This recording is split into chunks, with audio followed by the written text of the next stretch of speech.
Okay, it's 12:45. I believe that we're live now. Good afternoon, everybody. Welcome to the Commission of Chicago Landmarks. Today is Thursday, August 6, 2020. I'm going to start with the roll call of the commission members. And if I could ask when I call your name to reply either here or present and confirm that you can hear us and see us as well. Commissioner Burns. Present, I can see and hear you. Commissioner Hughes. Present, I can see and hear you.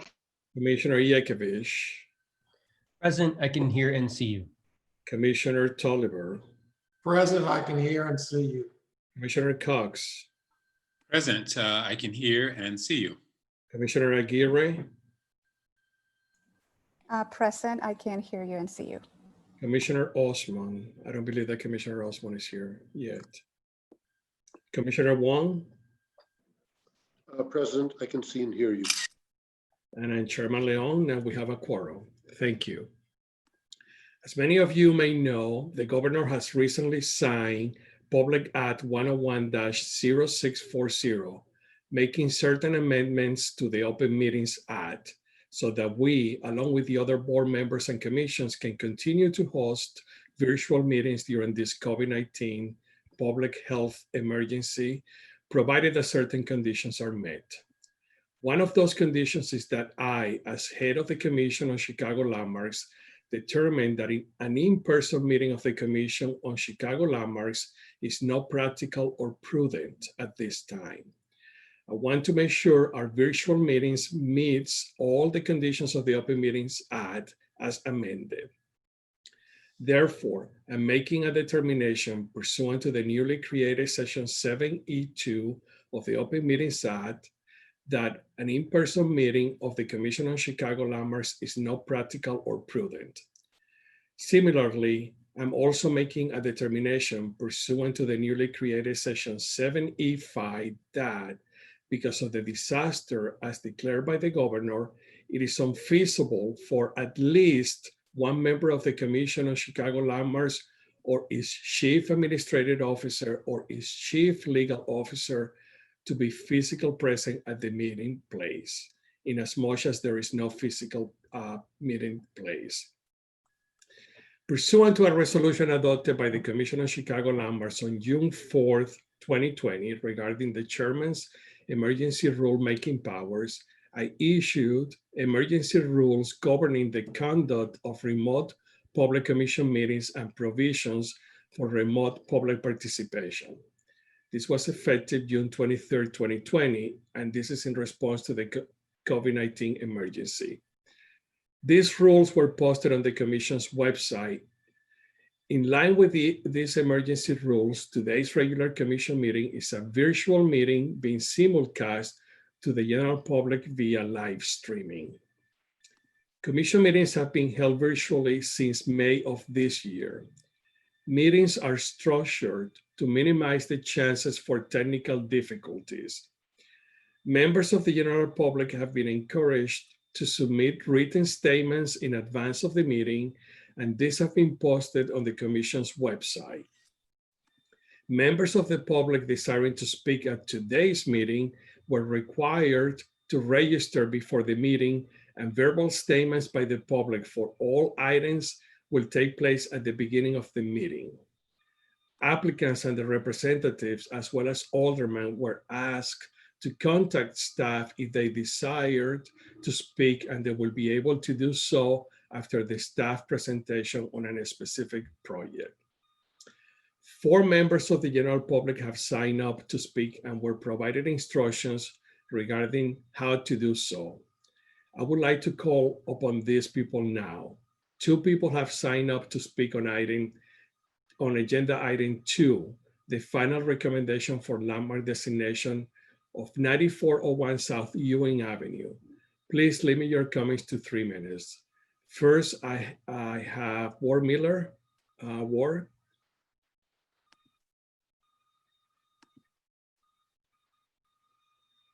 Can you hear me? Yes, we can. Good afternoon, Commissioner Leon, Chairman Leon, and Commissioners. I'm Ward Miller with Preservation Chicago, And we're very pleased to recommend the Schlitz Tide House located at 9401 South Ewing Avenue as a designated Chicago landmark. We've been working with the owners, Mike and Laura Medina, Alderman Susan Garza, Historic Preservation staff, to encourage the designation of this building and even its purchase. So we're very much supportive of this effort and realize that this remarkable Schlitz Tide House will also join a series of other Chicago landmark buildings that are recognized as Schlitz Tide houses, including a stable building, which received landmark designation in the past. This is an important building by architect Charles Thistlew. It's from 1907, and it's really a wonderful representation of these company-owned buildings. There's also another such building and tide house, a Schlitz Tide House, designed by the same architect at 2159 West Belmont.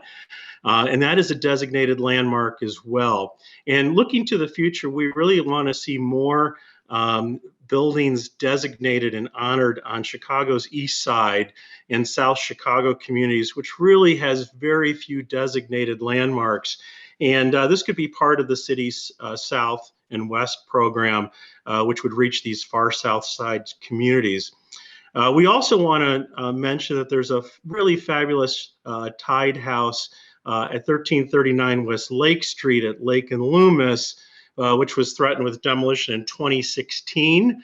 It was 4 years ago, and it was the site of the former La Luce restaurant. And this is a really amazing building that should be considered as part of a larger development that's proposed for the site. So we want to encourage a Chicago landmark designation there as well. In closing, we wish to extend special thanks to owners Mike and Laura Medina, Alderman Susan Garza, who's really been fabulous on this, the department and the city for supporting and recognizing this Ewing Street Schlitz Tide House as a designated landmark. And you should have a copy of my statement on file. Thank you so much. Thank you, Ward. Can we hear from Mary Lou Seidel now?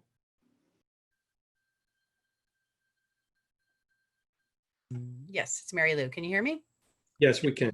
Great. So very often in historic preservation, we spend a great deal of time putting out fires when an historic building is threatened with demolition or an insensitive owner who wants to substantially alter or erase that history. What a breath of fresh air when owners like Laura Coffey and Mike Medina come along who know history, love history, and want to invest their resources into saving such an extraordinary building like the Schlitz Tide House at 9401 South Ewing. This building has a substantial integrity, and we enthusiastically support the Coffey Medina family's efforts to restore it to its full glory. Thank you. Thank you, Mary Lou. Now we would like to hear statements from the public for Agenda 3, the informational update on the status of the Pilsen Historic District designation.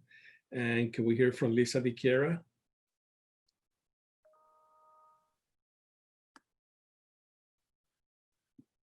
Hi, can you hear me? Yes, we can. Good afternoon, commissioners. I wanted to just speak briefly to the status of the Pilsen District as it is on your agenda today. I did want to acknowledge that I was able to listen in on the Commission on Zoning, Landmarks and Building Standards City Council meeting addressing this issue, which I'm sure Commissioner Cox will speak to, which was really frustrating in a lot of ways from the standpoint that there's just this continued perception that the historic district there will advance gentrification. I really want to commend the commissioner for his efforts in seeking an additional 6 months, up to 6 months for the Department of Planning and Development to continue to engage in conversations with local housing organizations in the Pilsen community and the aldermen to really speak to potential additional programs, assistance programs that can be provided both to commercial building owners as well as homeowners to address these fears about the historic district advancing displacement or high cost for renovation. I do want to acknowledge that there are studies that we can continue to put forward, two in particular done by Place Economics, a consulting firm that works in land use and economic studies run by Donovan Ripkema.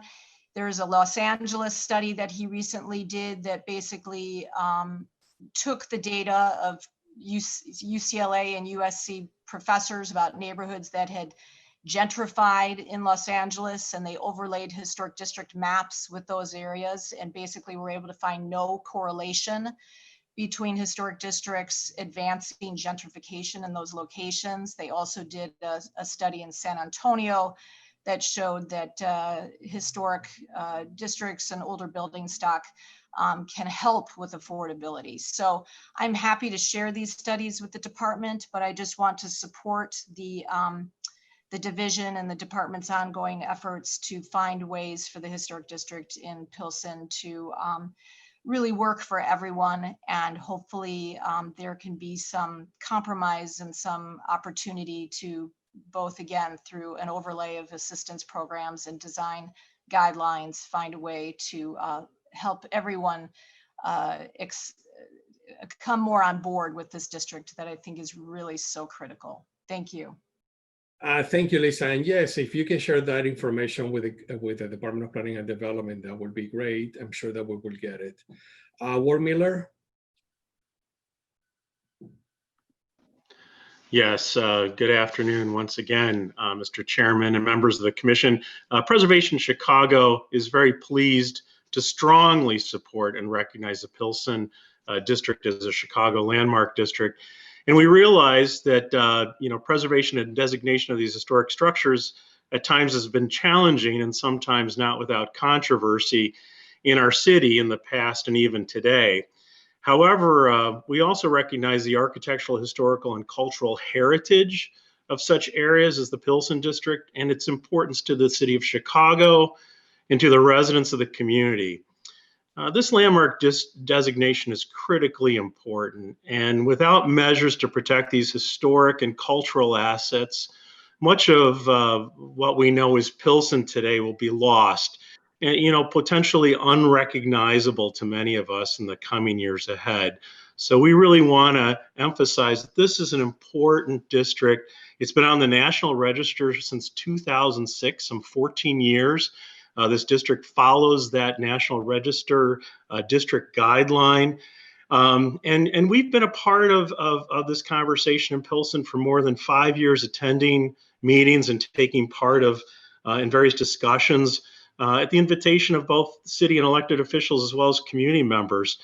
So we just want to encourage a designation here. In so many ways, there are comparisons to Pilsen and the lower east side of Manhattan, which was really sort of like, if you will, Pilsen is, if you will, Chicago's Ellis Island, with many immigrant groups settling there over time and layering our city's history along with the historic fabric of the community.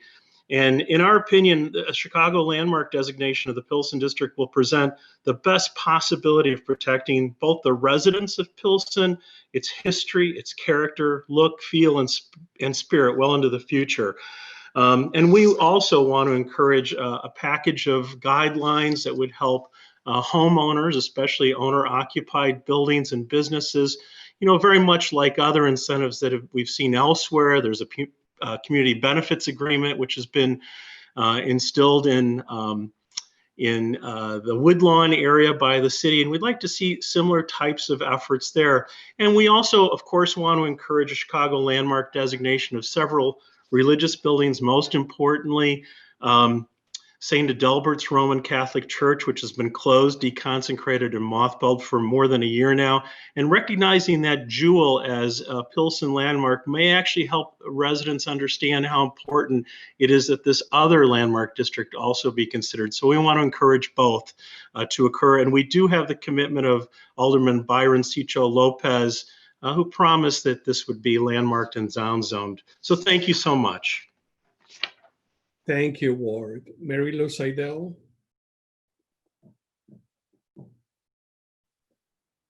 Yes, thank you. Hi, Mary Lou Seidel, Director of Community Engagement at Preservation Chicago.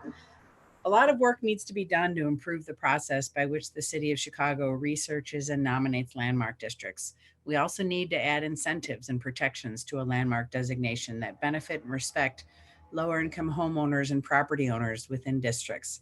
We need to change the policies and regulations governing the establishment of landmark districts so that the community can be deliberately and meaningfully engaged in defining what a district could look like.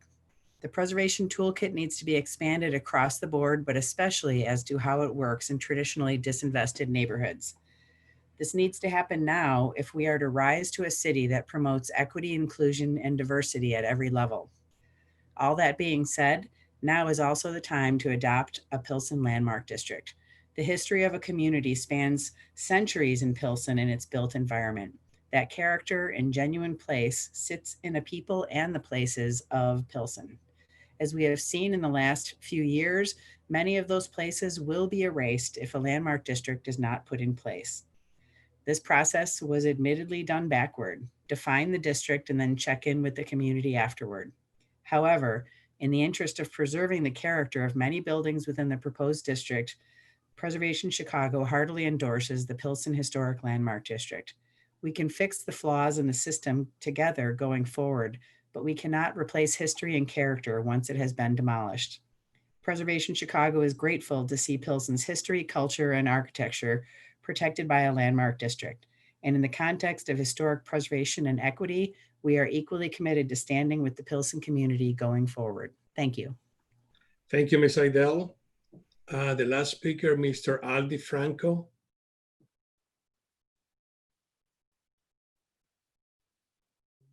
Good afternoon. My name is Al DeFranco. I moved to Pilsen and Chicago from Ohio in 1974. And even then, there you could see the gentrification that was happening. But the last of the good buildings are going to be good in the sense of interesting architecturally. They're all going to be torn down. And people that are worried that that the landmarking will cause gentrification, it's going to happen either way. At least this way, the smaller building will have fewer people, so we'll have less density, at least. I heartily endorse the landmarking area. My biggest complaint is it's too small. Add a lot of buildings in, take up whole blocks, go farther with it. I hope you can accomplish that in steps or all at once, whatever the case may be. But let's have a landmark district for sure. Thank you, Mr. DeFranco. That's all the speakers who signed up to speak for the commission meeting. We are going to go through the agenda right now, and the first item of the agenda is the approvals of the minutes of the previous meeting of July 9th, 2020.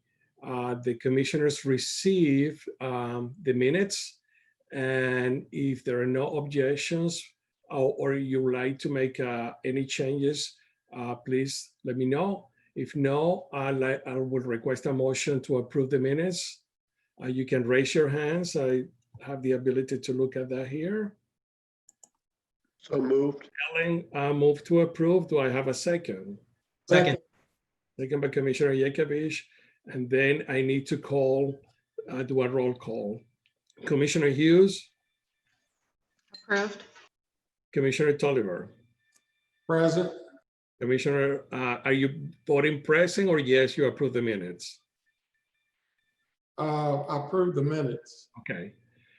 Commissioner Cox, Yes.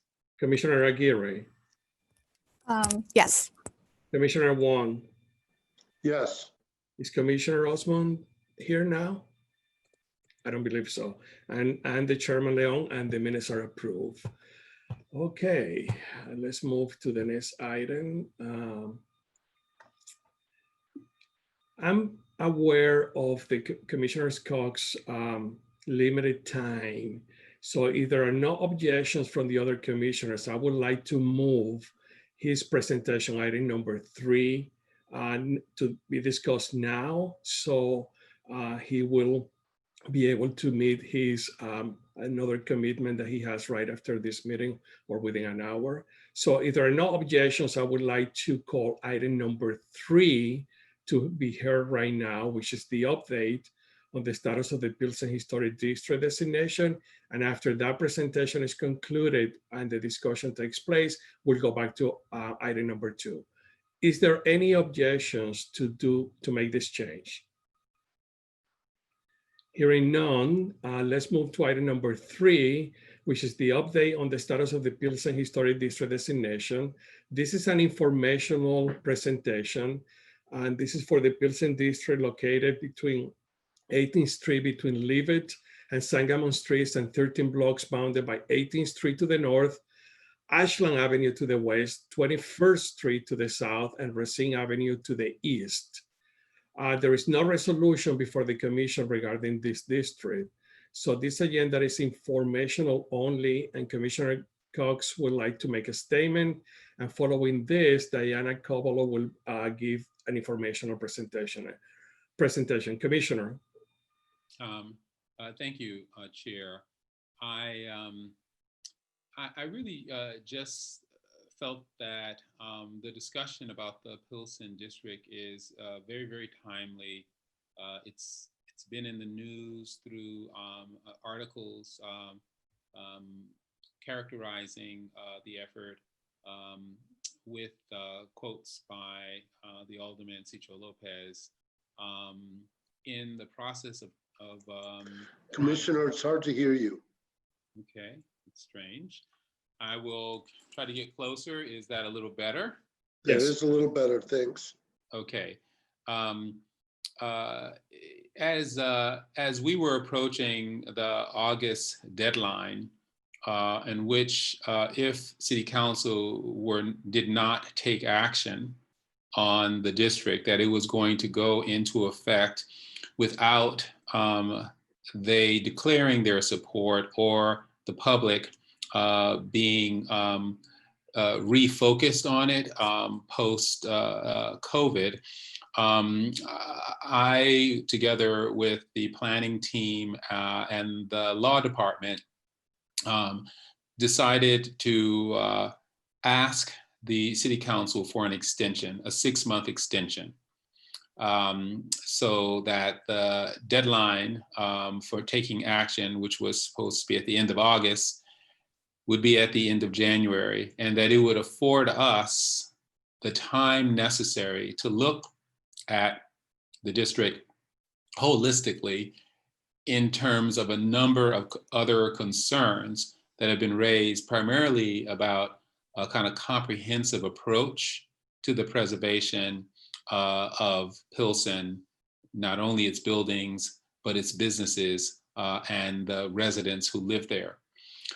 So in advocating for this extension, there was a really long and robust discussion amongst the city councilors, which highlighted that there were enormous misperceptions about what the district was to be and why we were pursuing it, who initiated it, and so much of it over the course of its proposal time has been fictionalized, that we felt that it would be really appropriate just to separate, for the public's benefit, fact from fiction. And so I asked the staff of the Landmarks Commission to assemble this quick PowerPoint that simply states what has happened, how it happened, and for the benefit of the general public to separate fiction from the facts.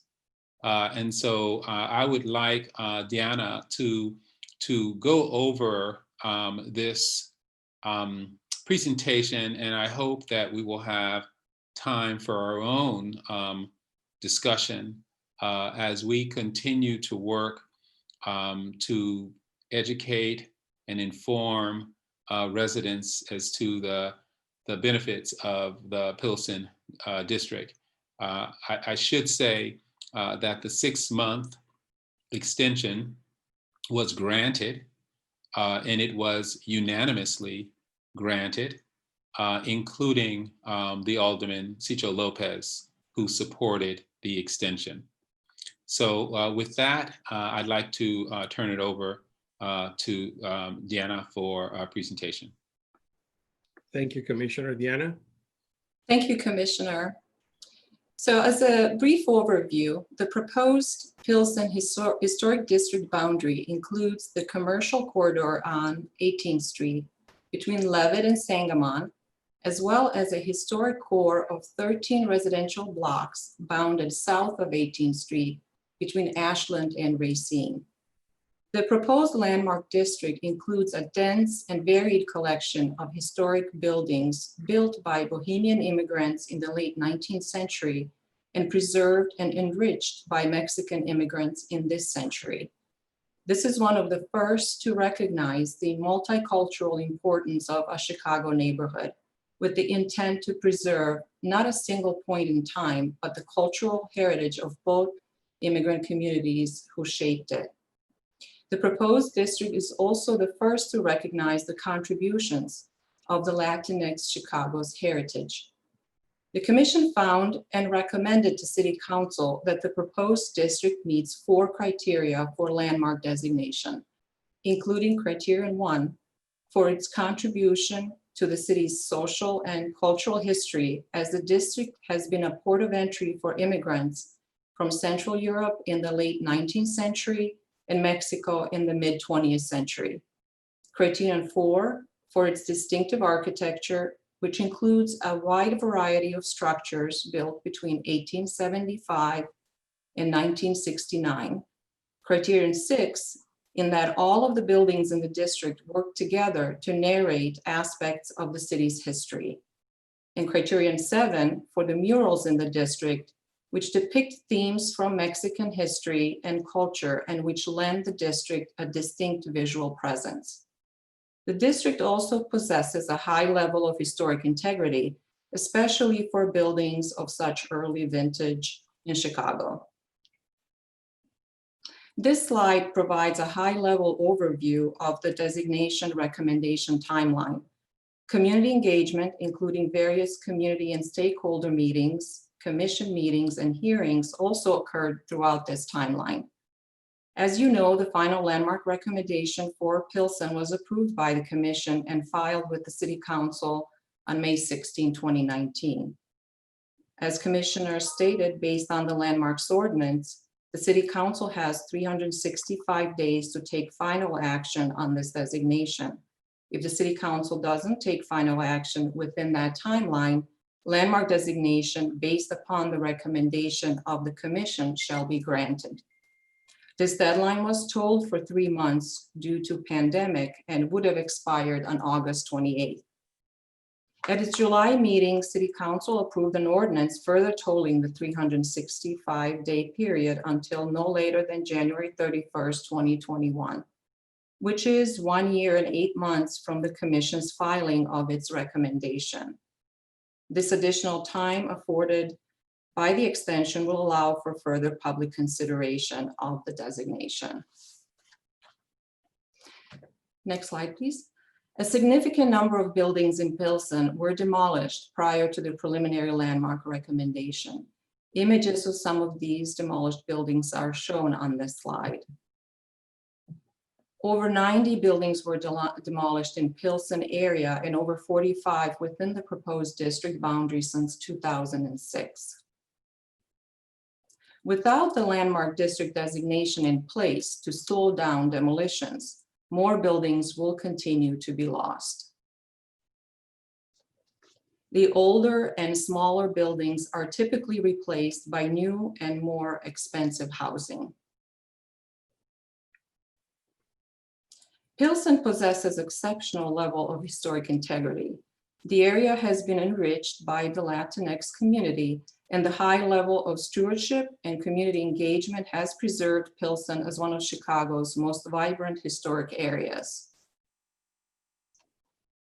This image of another area of the city that once had the same historic character of Pilsen, but is not landmarked, shows how Pilsen could look in the future should the level of demolitions not be checked. A number of concerns have been raised regarding the proposed district, and the next few slides provide factual responses to address these concerns and perceptions. The Pilsen Historic District was conceived, initiated, and proposed by the Department of Planning and Development and the Commission on Chicago Landmarks. It was not proposed by the previous alderman and mayor.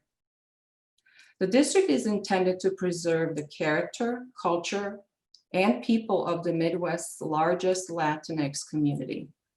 The preservation effort is part of a larger planning and affordable housing strategy that includes the entire Pilsen and Little Village neighborhoods, which were all identified in the Pilsen and Little Village Action Plan completed in 2017 by DPD through extensive community participation.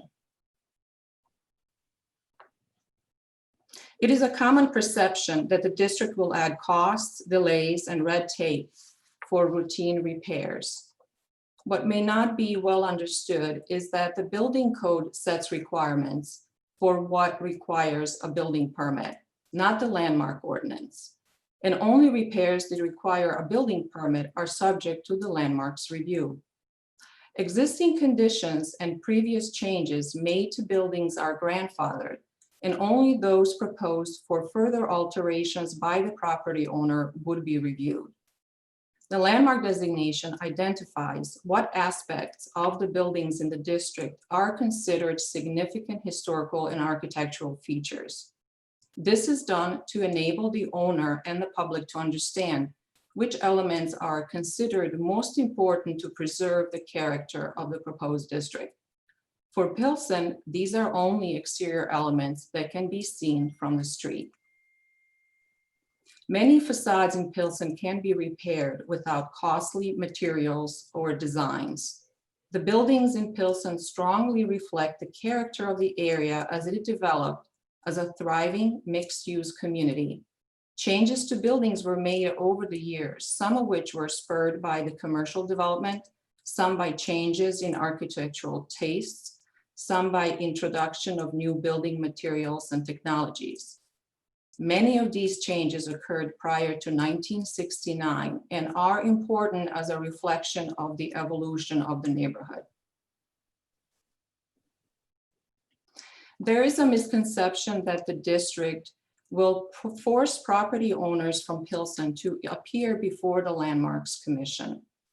As you know, most permit applications are reviewed by staff with only certain projects requiring commission review. These typically are for building demolitions, new infill construction, and large visible additions. Based on the commission's year-end report, 2,750 permit applications were reviewed in 2019, and only 58 projects required the review by the Permit Review Committee. Since the commission made its preliminary recommendation in December of 2018, 165 permit applications have been reviewed and approved in Pilsen. 97% of these reviews were completed by staff with an average review time of 3 days. To date, only 10 projects required applicants to appear before the Permit Review Committee. These projects included 6 new buildings proposed on vacant lots, and 4 projects included substantial building additions. All of these projects were approved. Only 2 of these 10 applicants were Pilsen residents. Another common concern is that a landmark designation would create undue burdens for local property owners. Landmark designation of an area doesn't add a requirement that property owners have to do work on their buildings. Landmark review is only triggered when a property owner decides to apply for a building permit.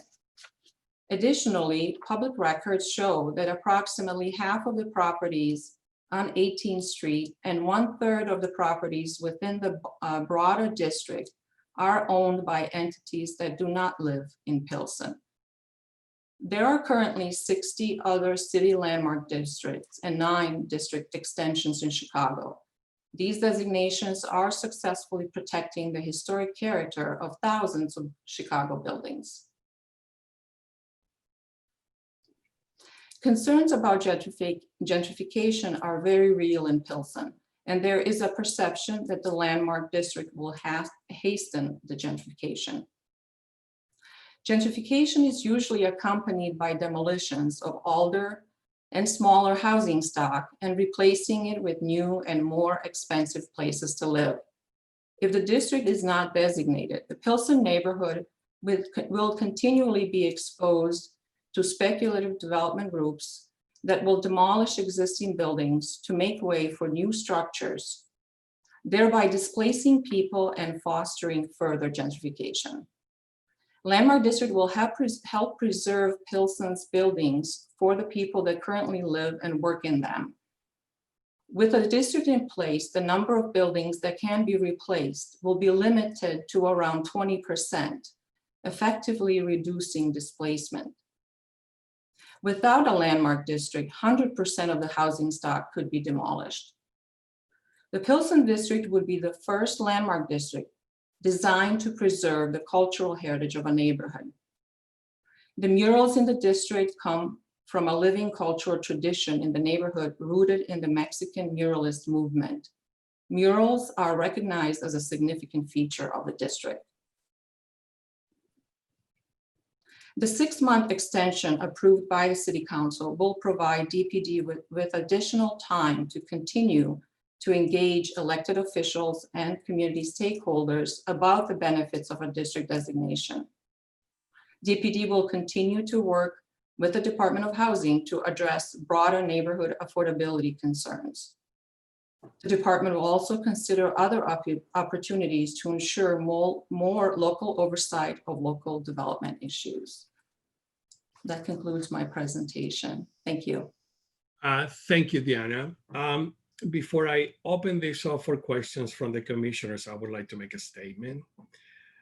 There is this perception that the landmark designation will make it difficult to improve a property because of the design guidelines and the cost of improving such property. As a result, people are afraid that the district will accelerate the gentrification of the area. That, as we heard, that's not the case. But as I thought about this, I think that the best way to understand this will be to have 2 different scenarios. The first scenario is when the landmark district is approved. A property owner will follow the guidelines to improve the property and continue living in the property. That resident will remain in the area. The property is improved and may appraise for a higher cost because of the improvements, but the gentrification forces, which are market forces, that come from the outside are more limited. A second scenario is what happens with a landmark district. A property owner sells his or her property. The buyer then demolishes the property and builds a brand new building. We saw some of those examples on what Diana presented on, I believe that it was Chicago Avenue. The acquisition, the demolition, and new construction will require more money than the rehab of the property by the owner under the first scenario. So as a result, the new owner will have to sell the condominiums for a higher price or rent the units for more in order to finance the acquisition and the new construction. It results in the current long-term residents of the area being displaced and contributes more to the gentrifications because it may put that property out of the original members of the community. So to me, the fear that the landmark district will contribute to gentrification is not real as compared to the potential demolition that will bring new construction at higher cost. There are many reasons for why gentrification happens, but the landmark district per se cannot be blamed for the gentrification of an area. If anything, it protects what is in the area. So commissioners, I would like to hear from you your comments. But before we do that, I know that a lot of people who live in the area speaks only Spanish. So I'm going to take a minute to translate my statement to Spanish. So people who are hearing this and don't have the capacity of understanding English will know what it is. Commissioner Aguirre and Commissioner Yekovich could verify that what I said in Spanish is the same as what I just said in English. Buenas tardes a todas las personas que están viendo u oyendo esta reunión. Acabo de decir lo siguiente. Me gustaría plantear un escenario en respuesta a lo que leí en los periódicos y algunas personas que me han hablado. Existe la percepción de que la designación del distrito histórico hará más difícil mejorar una propiedad debido a los requerimientos de diseño y el costo de mejorar la propiedad. Como resultado, la gente tiene miedo de que el distro creará la gentrificación de la zona. Como resultado de esto, decidí comparar dos escenarios diferentes y óigame lo que voy a decir. En un escenario que es el que donde se aprueba el distrito histórico, un dueño de una propiedad tendría que seguir las recomendaciones de diseño del distrito para mejorar su propiedad. Como consecuencia, el dueño puede seguir viviendo en la zona.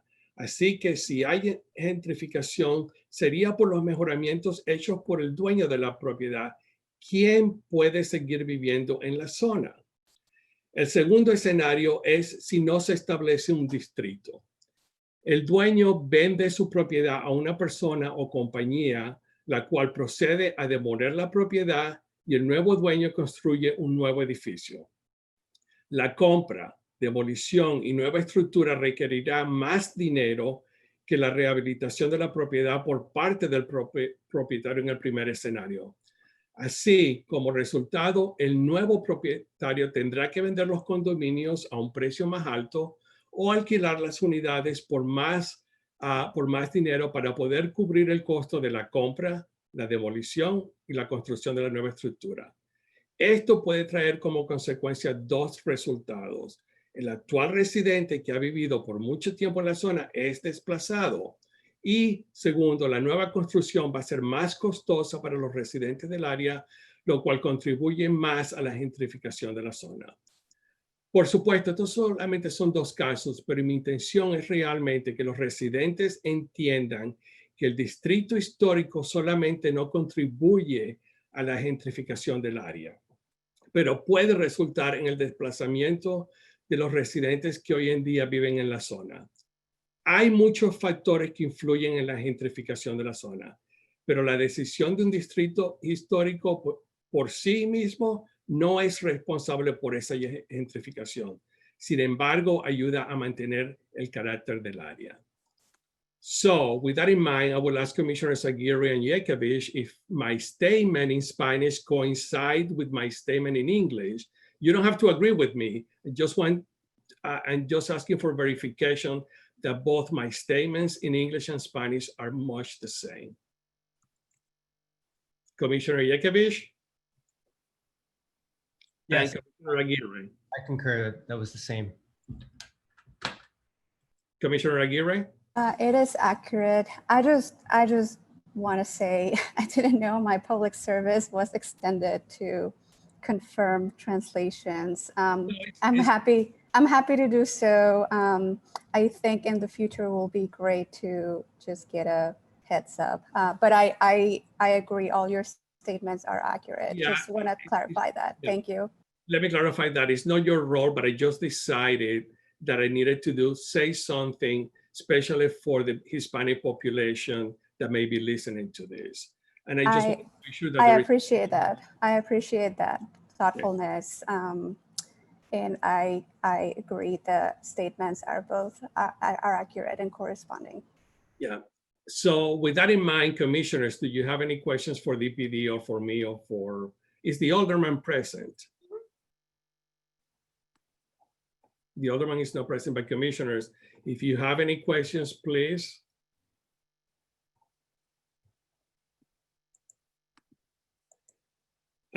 Commissioner Burns. Thank you, Chairman. My question is for Deanna and the staff. I wonder, is there a plan to share this presentation publicly at venues where community members who might not be participating in a forum like this will have access to it both in English and in Spanish? And if there isn't yet, what is the time frame to ensure that we're reaching as many people as possible with what I thought was a pretty clear and simple message? Diana?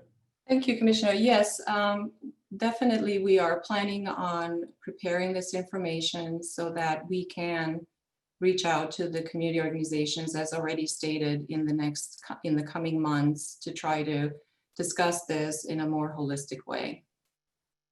If I may add to that, because we do have, I know we have a website, for example, that hasn't been updated recently. And some of this information translated to the Spanish can happen there. We have yet to share this information broadly. I mean, this is the first time that we've just tried to pull what we've been hearing and trying to address those concerns directly. So I believe largely, the community has been preoccupied with really, quite frankly, life or death issues. And so this district has fallen off of the radar in terms of their immediate concerns. And so we felt that instead of it just being a conversation that we have amongst ourselves, that we really need to start to frame these issues in a more public manner. And so I think this is the beginning of that conversation that we hope will have very multiple venues over the course of the next 6 months and beyond. And we would be, I would be interested in hearing from the commissioners other ways that we can get this material out. Because as I said, it has largely been a kind of insiders conversation, and we haven't had that robust set of venues to push this information out to the broader public. Thank you. Commissioner Aguirre. Thank you so much. I appreciate the timeline that Diana presented, giving us some kind of reference of what has happened, right? Like this case precedes most of the commissioners that are right now sitting. So understanding process, understanding what happened. There was a big gap between May 2019 and May 2020. That's my first question. If there's like, was the department active? Like what were the, it's no secret that there has been tension around this from the very beginning. So I'm just curious. But let's put that question in the second place. I'm really curious, like, what do the 6 months that you are having as an extension, what does that look like in terms of the department reaching out or working with community? I feel like we are really good at telling our communities what's good for them. And if we can take a different approach where we can understand the concerns, when we can understand, what are the priorities on the ground, we will have a much more productive conversation. So I want to hear a plan. If there's not a plan, when could we hear a plan for the next 6 months around like responding to those concerns? I think process has been, sorry, just one more thing. Process has been something that has been deeply resented. So I would like to hear some thoughts and ideas on how to address the process part of things. Absolutely, and no, thank you for that, because how decisions are made really matters. And the addition of my advocacy for a 6-month addition was specifically to reset the process and to engage people where they are with the concerns that they've highlighted to us. And part of the challenge here is that the issues that residents have on their mind extend way beyond the landmark district. There are issues of affordable housing that have been raised to our attention and to the Department of Housing. There are issues of small business preservation. There have been issues of cultural preservation. And the landmark proposal was almost a straitjacket, because it was only addressing really the question of demolition. And people have a desire to talk about way more than that. And I think the Alderman has been very, very helpful, Alderman Cicho Lopez, in helping us understand that the concerns are far greater. And unless you are willing, or the city is willing to address these other concerns, that we are going to continue to have problems of gathering support.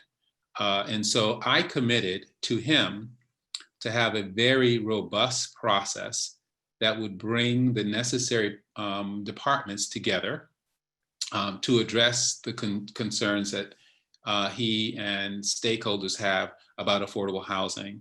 And so we began that process of having weekly briefings with the aldermen to begin to lay out those concerns. The Department of Housing is coming together, the Department of Planning, to have a strategy session with the aldermen, not just of Pilsen, but also of Little Village, to lay out a process by coming about a coordinated strategy for affordable housing preservation and affordable housing creation. So that's one commitment. And we anticipate that it will be led by stakeholder groups in meeting on a regular basis over the next 6 months and beyond. So that's one component. The other component is trying to understand the desire for self-governance and what structural mechanism has to be created to allow Pilsen residents to have more to say about the demolition and preservation. And so we are beginning to research how might the Landmarks Commission be structured to have greater local control. And so the staff has been looking at models, hybrid models that would be appropriate to respond to residents' desire for self-governance. That seems to be a big issue. And then lastly, there are other groups that are interested in the cultural preservation, the Mexican-American contribution to Pilsen, which is embodied in the dozens and dozens of murals. And so we have committed to working with DCASE over the same 6 months to come up with a process for the preservation, to the cataloging and the preservation, and even possibly the new commissioning of those murals as a part of the cultural patrimony of Pilsen. In addition, I think we'd like to, some of the resource allocation that is available, some of it is tied very specifically to being a landmarks district. And so we're trying to understand what that looks like. But we have committed to allow the community to tell us how we should organize over the next 6 months to make progress on all of these issues, and how it might look. There might be multiple working groups. They might be meeting on a regular cadence with an end goal to create an anti-displacement strategy, of which landmark district status is one component of that strategy. And so that's the commitment that I've made to the aldermen. Staff have been preparing that work. And I will say, to have commissioners represented in that would be enormously helpful to the process. And so that's why I wanted 6 months instead of 2 months, instead of, less. We debated, and we really think that we can show real progress, that we are going to shift the focus towards community guiding the process, and we'll speak to the issues that they have concerns of. And so I hope that gives you a little bit of a window that we've committed to the aldermen to start anew. But while we do that, which is a lot, often it's very quiet work behind, the scenes work, we are equally committed to being public in dispelling misperceptions, providing new information.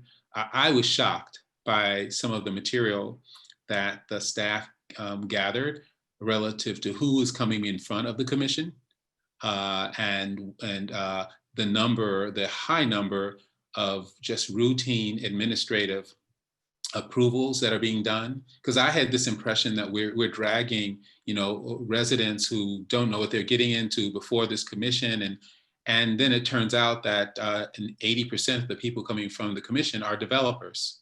So we just have to work publicly to make sure that residents are not, that are getting the right information. And so I'm sorry I went on a little long there, but I feel that there's a part of kind of grassroots working with residents piece, and then there's a public advocacy piece, and we have not done a whole lot on the public advocacy piece, nor really the in-depth engagement that I think you and other commissioners would expect. Thank you, Commissioner. And since you asked the involvement of the commissioner, since I have the ability of being bilingual, if you need me for anything, please don't hesitate to reach out to me. Absolutely. Commissioner Hughes. Thank you. This is a lot to unpack, and I think I'll try to be brief. I think a lot more conversations are required around this topic, though. And it goes without saying that I am in total support of this area becoming a landmark. But I am also sympathetic to the feelings of the people of this community. And when I say sympathetic, and specifically what concerns I'm mentioning is around the affordability. Deanna mentioned in the presentation that DPD is looking into the affordability concerns. Well, I'm interested to know exactly what is being done on that front. What resources will be offered to low-income families that have one small little cottage house within the district, because when this becomes designated, if it becomes designated, those residents will have to maintain those facades. Like, that's a part of the designation. And so if they are not able to, for affordability reasons, then they do leave the district. They sell their property. There's lots of different scenarios of what ends up happening, but I think this is the root of their concern. If I'm not able to keep my property upheld to the standards of this designation, then I will get forced out of my home that I've had for generations. So what resources is the DPD providing for single family? I'm not talking about the district as a whole, and I'm not talking about commercial, but single family, low income residents. I think taxes is also another thing. When places become districts, they become more attractive, right? Because there are more resources pumped into the preservation of the place as a whole. So it becomes more attractive, the prices rise, and I think that's a concern. The prices of this area rise, but the incomes of the folks living there do not rise, and it's not corresponding. So I think this particularly is what I'm interested in being able to learn more about, and again, carrying that message back to the local residents, because I do agree with the conversations that have happened previously. There is a disconnect between the commission, the work of DPD, and the local residents, outside of developers in the area. Deanna, would you like to respond to that? But I do have to say, though, that This may fall more into the Department of Housing, the management for programs for assistance to homeowners. But if DPD has any resources, we'd like to hear from DPD, from Diana. Chairman Leon, also you asked if the alderman was present, and I think he's waiting in the waiting room part. Okay. So just so you know, he has his hand raised. Okay, I don't have him We here. brought them in, Chairman. Oh, okay. Well, can we hear from him now? Before I know that I have Commissioner Juan, Tolliver, Suellen, and Aguirre wants to talk again, which is fine. But if we can hear from the alderman, that will be okay at this point. Alderman? Yes, thank you. I appreciate. I think I was not aware that the meeting will add the landmark update. I think it would have been good to have that courtesy of the invitation to have being an update from the aldermanic office. And I've been very clear with the administration, that, despite whatever rhetoric about, guidelines and all that, we continue to see unilateral decision-making approaches, right? And again, I do think it's important that the Department of Planning, Housing, I think I insisted that I think what I hear from multiple residents, and I think from people in our community, is the need to have a comprehensive approach to the issue of displacement. When plans are insufficient or incomplete, they do have unintended consequences. And unfortunately, those of us who live in the community deal with them. So I want to make sure, that I start with that conversation. We have had indeed conversations with the Department of Planning, which we should have had a while ago in terms of the need to bring the housing department to understand the complexity of the issue. So this is not an issue of misconceptions. I've been I live not only in the community, but I walk it, I live it, I breathe it every day. I think that we want to make sure that we continue to help our small businesses, that we continue to help those who live here, and don't tailor to the contractors and developers who are going to benefit despite of the rhetoric. So again, what we want to make sure is that we have a serious conversation. I also like to invite the commissioners on this panel. I have had, haven't had the opportunity to discuss that with you. And I think it's very intentional. I think the conversations don't happen because they're incomplete. We do need to have the housing department. We need to have the assessor's office as part of this conversation. And of course, we welcome the commissioners and DPD to listen to the complexities of our community. Over last week, and I'm glad Commissioner Navarro was part of this conversation. We heard from how developers are now trying to put plans in our community. Recently, there was a plan for a 23-unit deconversion. The landmark didn't do anything to it, even though there is right now is still as administrative procedure in front of the Landmark Commission. So again, we do have a very complex and difficult situation. What we need is collaboration, and we need to make sure that everybody's at the table. And again, my invitation to the commissioners. I understand there are many architects in their jurisdiction. We do have architects that are working with us in our approach to develop a comprehensive strategy. But what we cannot continue to have is, again, incomplete and insufficient plans. And also worse than that, we cannot continue to have administrations that want to have a unilateral approach to things. We are urging the administration to please have collaboration. I wish really we have a conversation where we have updates together, that we can together provide that.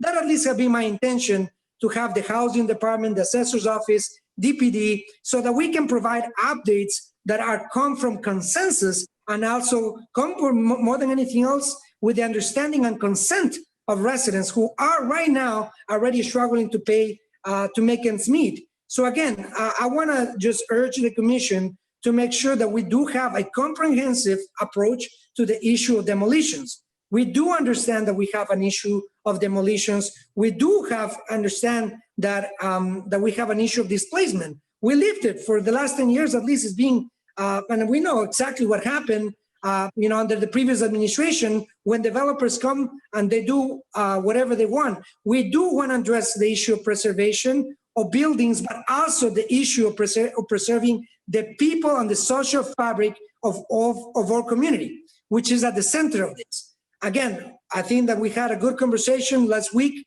I wish that we had a conversation. I wish that we can continue having a respectful conversation where we bring the different stakeholders, we bring people in the community, community groups, assessor office, commissioner of housing, commissioner of DPD, and our office. You cannot continue to blindside my office. I don't know how else I can say it. We need to make sure that we provide updates and we continue to host and hold a conversation with all the stakeholders, because we need to have a comprehensive approach, and that only will happen with collaboration. I don't need experts to tell me what's the issue.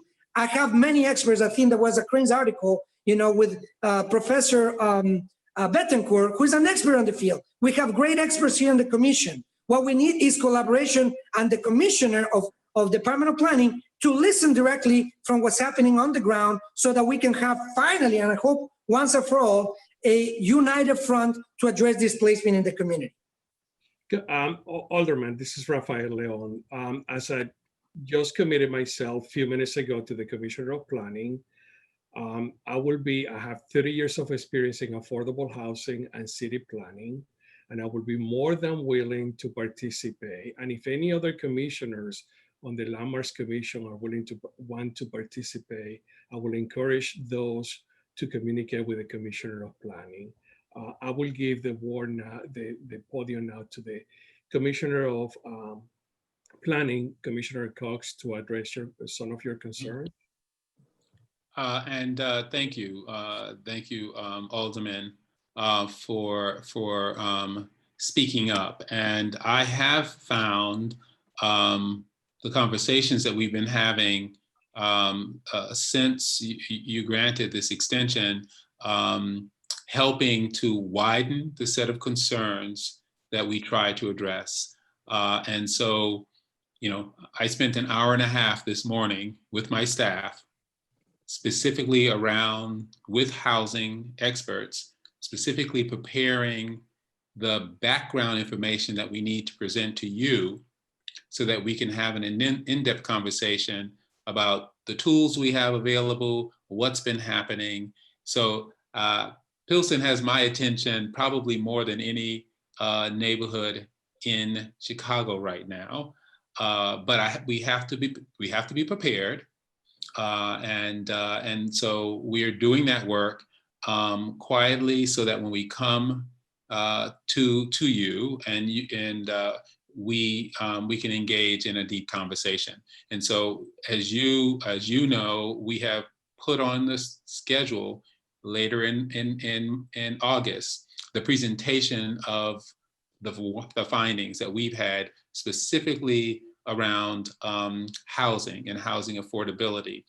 And so I am continuing to try and understand what is the process that you think stakeholders are looking for, the rate of involvement. I want it to be, I don't want it to go on forever, because I think we have people's attention and we want to engage them deeply. So that process is starting, and we're doing our research. The commission is a forum for people who are interested in the landmark preservation and cultural preservation component of this. And so that fact and fiction presentation was our first opportunity to try to see what are the things we're hearing and what are the facts. And it takes some research. I mean, the staff had to go back and look at all of the permits that were issued and who submitted them. Because again, there have been characterizations of one thing, and we wanted to find out whether those characterizations are correct or not. Then our hope was to sit down with you and make sure that we're speaking clearly, because we would like that to be an outward-facing public document. And so your staff would be next. We presented it to the commission to get their feedback on this and to continue to work this so that people are armed with the information that they need in order to formulate their own opinions on this. And I will say, you know, I have no desire to have ownership.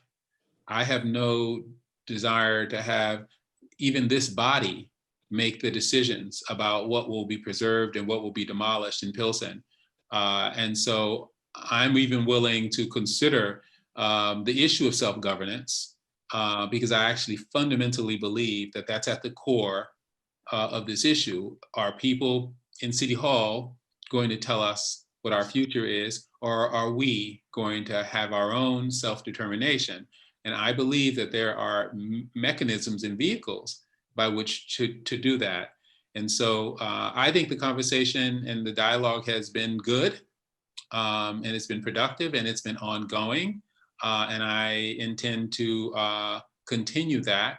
And but I needed to have an audience with my fellow commissioners because I think I know that they are a valuable resource that we haven't tapped into. Some of the preservation organizations that spoke earlier today also are tapped into both local and national resources. Place economics that was referred to is one of the premier organizations to unravel the historic preservation, the economics of historic preservation. I think we should bring them in as one of our resource people. And that was, I mean, I had not even thought of them until our preservation colleagues brought them up. And so we can bring additional resources to the table that expand on what we all currently have access to. And so, I mean, really, that's the commitment I've made to you. And, you know, I hope, I mean, it's going to take me some time to get it right.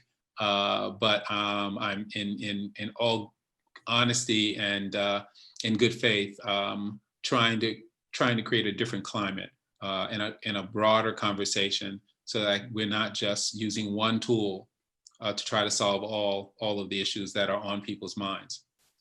Yeah, Commissioner, I think that, you know, I think that's very clear. I do think that what I want to make sure that we get, you know, clear from our perspective is that, you know, when we talk about, and I think you're right, this notion that a lot of the solutions that come from the city council oftentimes disconnected, you know, from the needs and reality of our community. So that's what I think is important.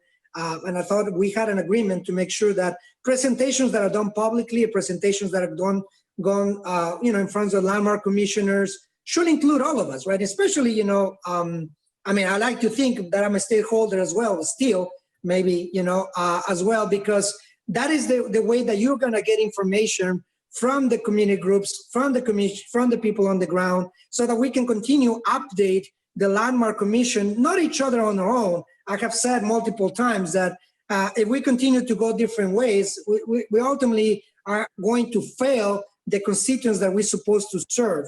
Of course, we want to make sure that we have the landmark commissioners, and like I've said, we want to make sure that we have the feedback and we provide updates and that we do it jointly. I want to make sure that people as stakeholders in my ward are also part of these conversations. What I don't want to continue to see is, after learning about a meeting after the fact about what was discussed, what was said, what was done, I honestly don't appreciate that kind of approach to governance. I do think shared governance have to be lived, not only set, right? They said, okay, well, if we want to provide an update, you know, and as an update that belongs also to my constituents, I don't want to read it from the press. I don't have to read it after the fact. I want to make sure that I'm part of the conversation so that the voices of my constituents are also considered.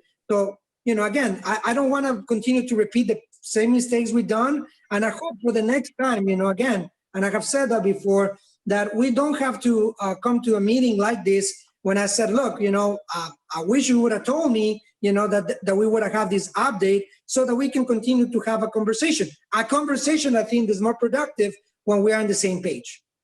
Alderman, if I may say, I don't know why you were not notified. I mean, I thought that you were in the loop on this, but I did ask at the very beginning, and the other commissioners can attest to that. I did ask whether you were present to make a statement before I made my comments.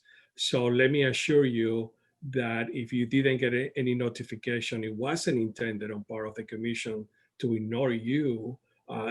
We want to hear from the alderman every time that we have a transaction in any given area. So I apologize if you were not notified. I don't know why, but I did ask at the very beginning before I made my remarks that whether you were present and whether you wished to make a statement. So, but we hear you. And as I said, I'm committed. I make myself available. My experience in affordable housing, in city planning, is at the disposal of the city, and I'm sure that other commissioners who may want to participate on this, they will do so. However, let me clarify that since eventually we need to vote on this transaction, we have to keep certain things, certain boundaries, so that it doesn't represent a conflict of interest for anybody.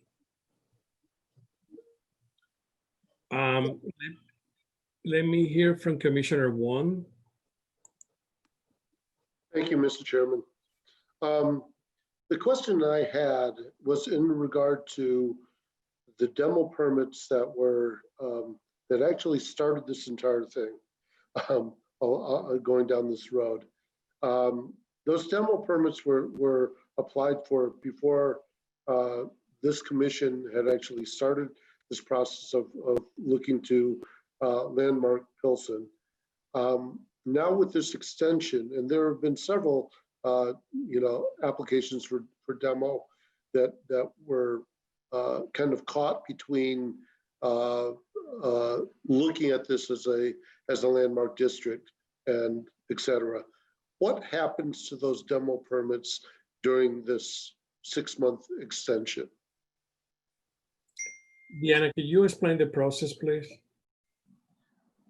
So Commissioner, per the landmarks ordinance, when we have a designation that is in process, and in this case, in front of City Council, when we receive a demolition application, the commission has 90 days to review and make their final decision. After those 90 days, we inform the City Council of that decision. And if the district is still not designated 90 days following that notification, then we are required to release that demolition application.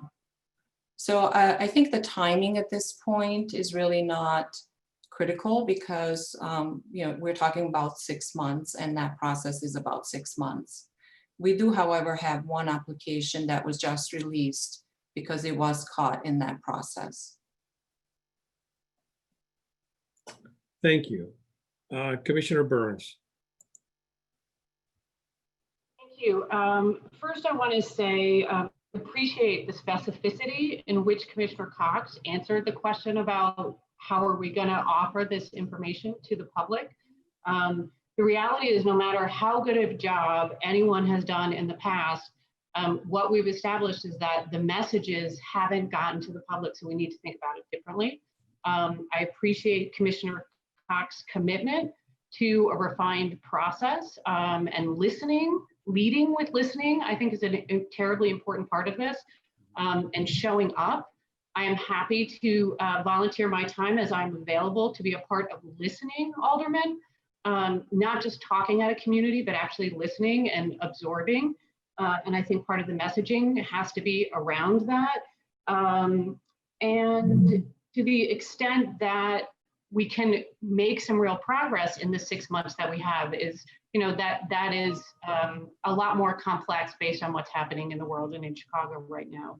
But I appreciate the approach that Commissioner Cox is trying to take. And I'm glad you're here, Alderman, to hear from the commissioners directly how we feel. And I'd be happy to have a conversation or at anyone's invitation, come and listen and be a part of the community, not talk at the community. Thank you. Thank you, Commissioner Burns. Commissioner Aguirre.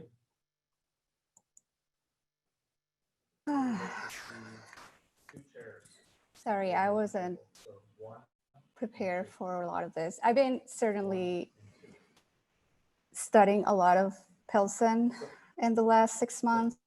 I appreciate the availability of Alderman Sixto Lopez. You know, alder people are available to us if we want to call them and engage with them, ask questions, ask about concerns. So I am very invested in this and not sure how, as a new commissioner as well, I guess it's still valid to say that since I joined in October, but I'm still trying to understand how to work with the different initiatives that I'm interested in, and this is one of them. So I would like your guidance, both Chairman, Diana, Commissioner Cox, on putting a motion forward, and maybe you all can help me to articulate it in a way that works according to rules and regulations.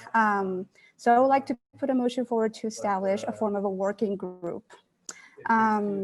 It's a little frustrating just to have one-on-one conversations. I agree there needs to be some more dialogue, cross-coordinated dialogue. So I would like to request a form of a working group that where, you know, the expertise of Chairman Leon around affordable housing, the expertise of Commissioner Swellen around preservation, my expertise around meaningful engagement and collaborative process to work with communities, and anyone's knowledge and expertise can come together and work in collaboration with both organizations in Pilsen, a little village, with the Alderman's office and staff. I know he's working also with very competent advisors. So how can we make this work? I guess this is my question / request.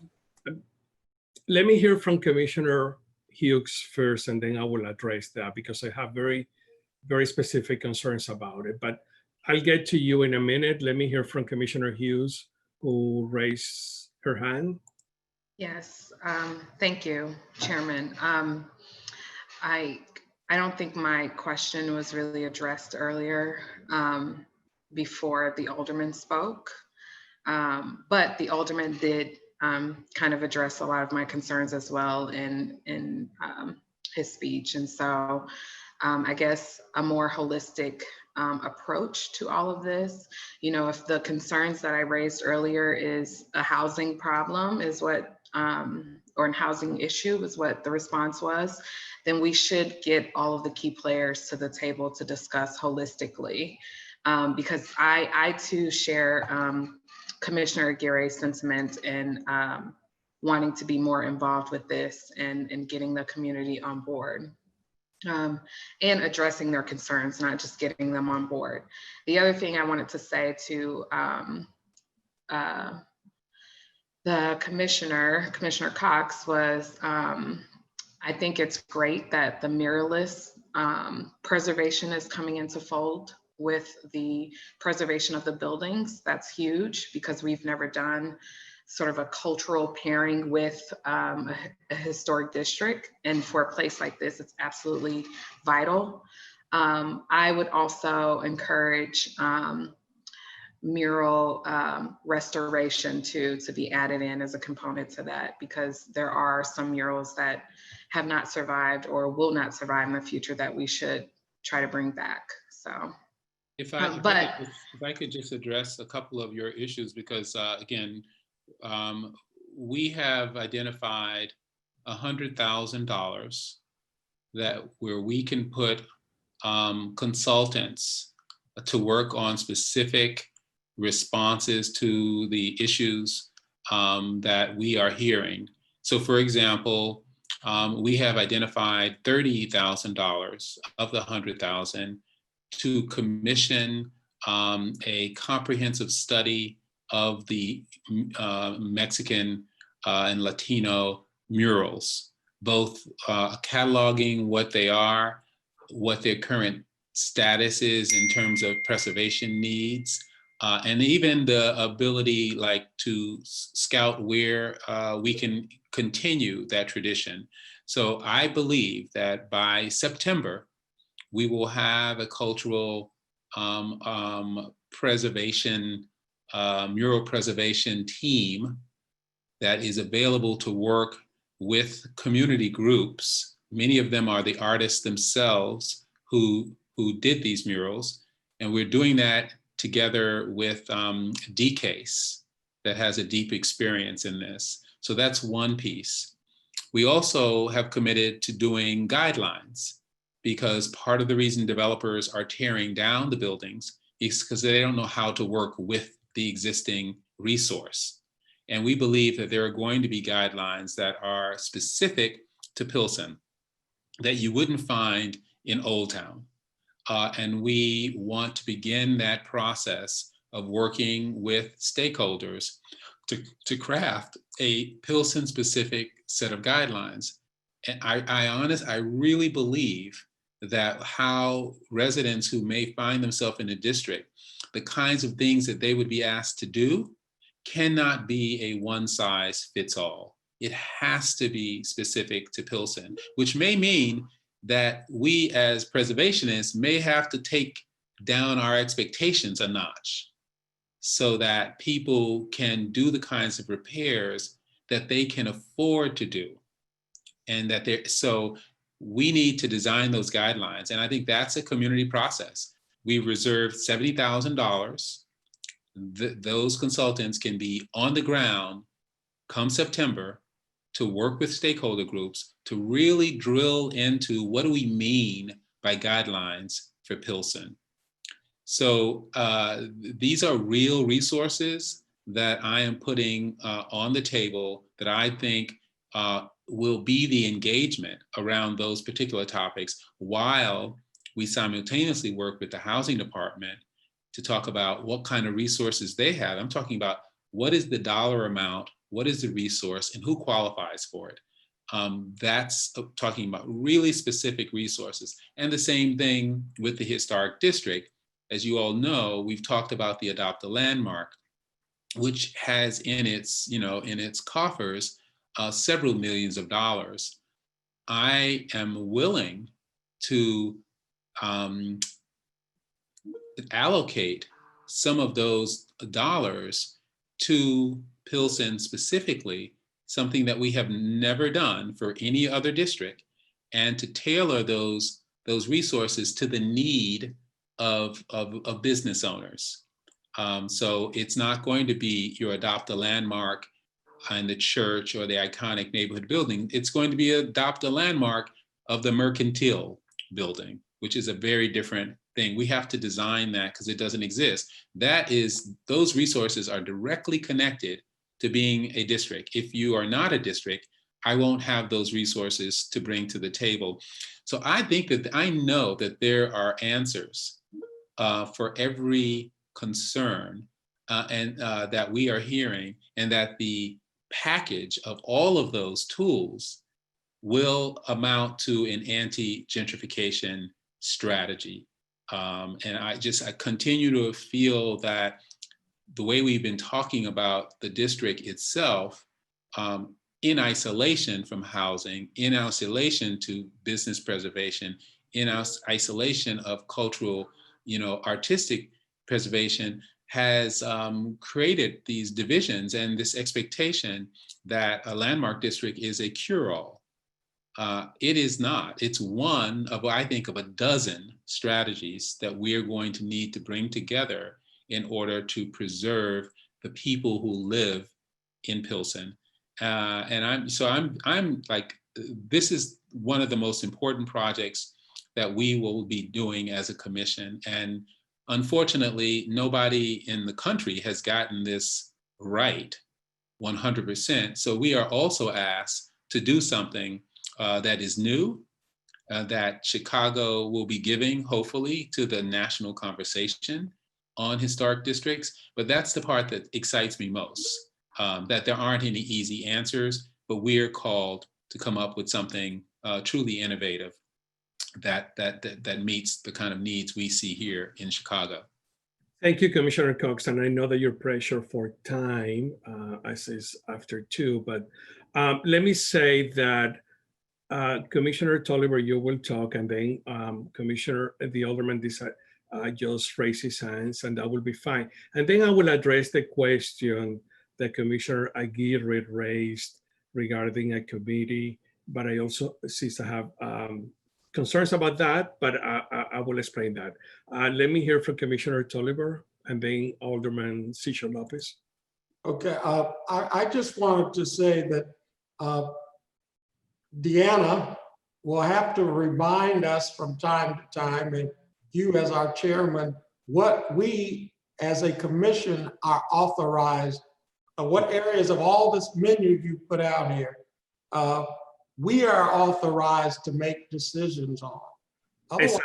And that's what I want to respond to Commissioner Aguirre. We thrown out a plethora of things, all of which are most of which are important, but it's important to identify where the legal authority is to handle each of these, or we'll become paralyzed in our commission meetings if we don't have that kind of guidance. And if there are things that need to happen for which there's no legislative authority to do, those things need to be identified so that the proper legislation can be legislated by city council to make things happen. Otherwise, we're going to be very confused here. Everyone thinks that everything we hear today is an issue that we as a commission are authorized to make a decision on, and it's not. Yeah, you're absolutely right, Commissioner Tolliver, and that's what I want to address after the Alderman speaks. Alderman? Thank you, Chairman, again. And that's what I think, and I think Commissioner Cox describes the situation accurately. You know, this has never been done across the country. And of course, in these sorts of experiments, those who live in the community bear with the costs and or benefits of it. So I hear oftentimes, right, that in projects like this, you know, this is one of the even not the largest landmark in the state of Illinois. What you want is to have more stakeholders. You want to have more people involved, not less. But that's exactly what has been characterized of this process. We continue to see, like I thought after last week, we were on a different page, but I want to make sure that we have public commitments because unfortunately, you know, these conversations seem to be only, verbal. And I think that we need to make sure that we have public commitments because that's going to be critical, at least for my community to survive a very, very challenging time, not only in the middle of a pandemic, but we have had, and Commissioner Cox, I think you're new to this, but Pilsen, it is a community that has been struggling because of corruption for 23 years, okay? Now, there were a number of projects that were in the pipeline to accelerate displacement. And I want to have to make a lot of these things now public so people understand the complexity and severity of the situation. We had, before I can come in, there were almost a whole boulevard of taverns that were about to open up along Blue Island that we had to, without any knowledge, consent, or discussion, without even lifting a liquor moratorium, but they're already bars ready to open without permits. We have churches that were ready to be converted into condos without any community conversation. We have an 18th and Peoria lot where private development without consulting, again, is trying to buy their way into the community to exacerbate and fuel, again, the issues of housing that we already have. Now, in the midst of this, what we think and what should think that, organizing and bringing consensus and people together, which is exactly what we've been trying to do, not only here in Pilsen, but in Chinatown and so forth. We have the 78. I just want commissioners to understand the severity and pressing issues that we have in the middle of a pandemic. Now, this is even before, but now more so in a pandemic when residents don't have liquidity, they're barely making ends meet. We have a 78, we have communities don't have an affordability plan that we need to focus on.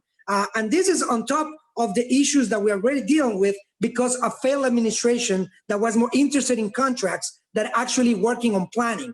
Now, I have told Commissioner Cox, and I said it once again, I am a believer in planning. I am a believer, and you can talk to my good friends of the Preservation Chicago. I have been in conversations about the preservation of St. Adalbert, the preservation of historic buildings. I believe strongly on that. But what I will not look the other way when my community is not going to be listened to or included. And as our elected officials are called to be that representative and that voice. So I know I hear about the preservation, and the rhetoric sounds good, but more than the rhetoric is the process and the clarity of how we're going to conduct this. We hear about DK's working on this plan. We do have, coincidentally, we have an Arts and Cultures Committee. I haven't heard anything from DK's about this plan and how we're going to plug our committee. It would be great, Commissioner Cox, so that we can connect my community to these plans, right? Again, we don't want to repeat the same things of the past where communities find out after the fact. Local artists are not included.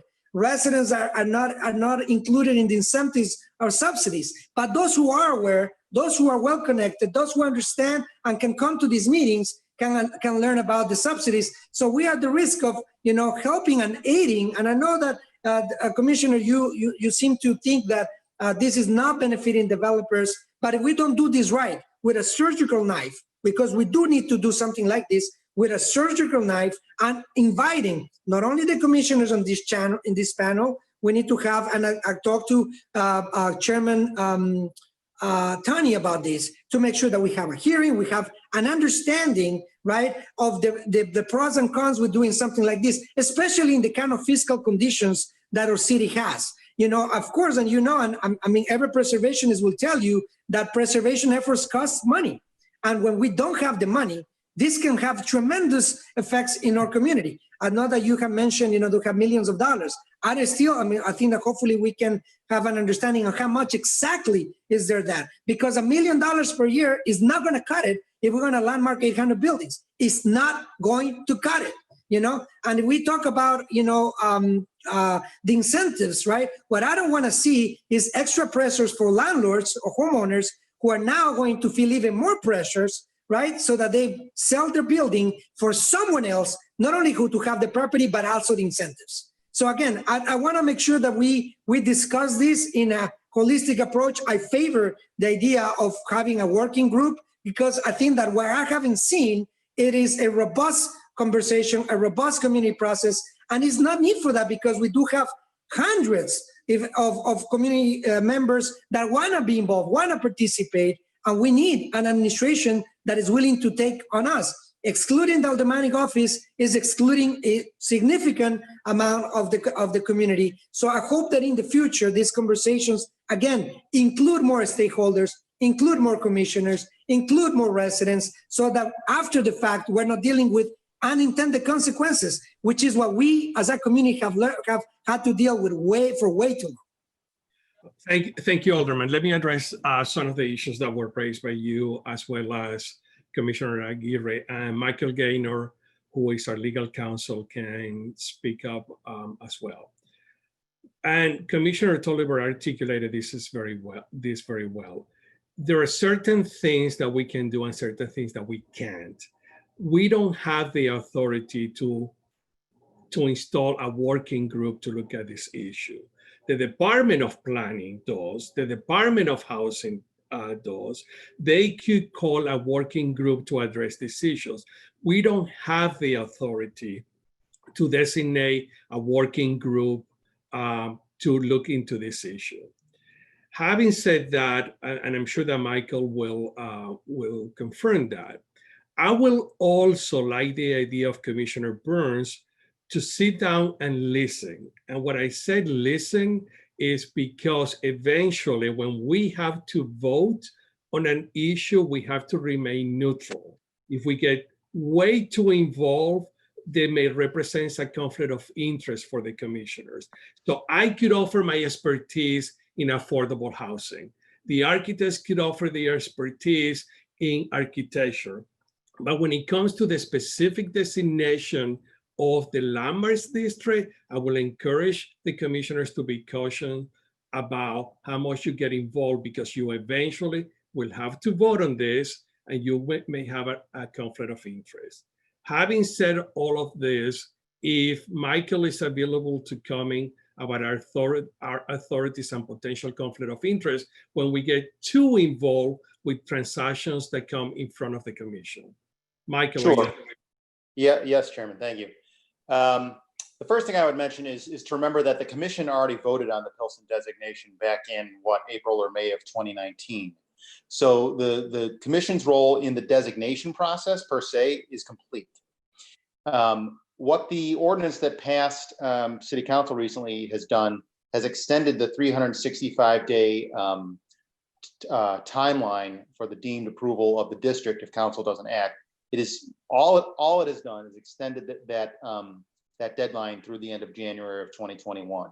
But again, the commission took its designation vote or recommendation for designation in the spring of 2019. So its role with respect to the designation is complete.